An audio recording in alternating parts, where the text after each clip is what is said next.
চচ্চড়ি রান্না করতে হলে অনেক মাখাতে হবে।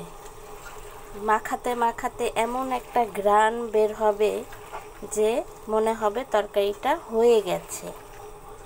তো আমি চচ্চড়ি করলে এরকম করেই সুন্দর করে মাখিয়ে নিই। মাখাতে মাখাতে দেখুন একদম নরম হয়ে গেছে।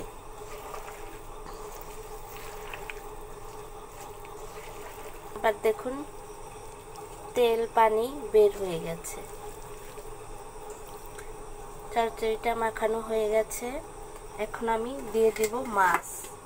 এখানে আমি রুই মাছ ছোট ছোট করে কেটে নিয়েছি।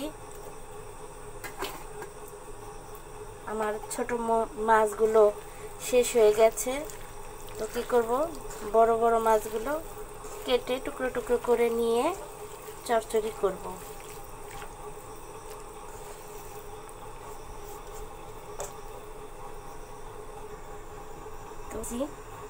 পরিমাণ মতো পানিও দিয়েছি।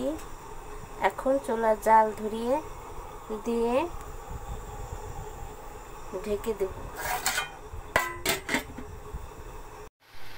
এই তো আমার চচ্চড়িটা হয়ে গেছে।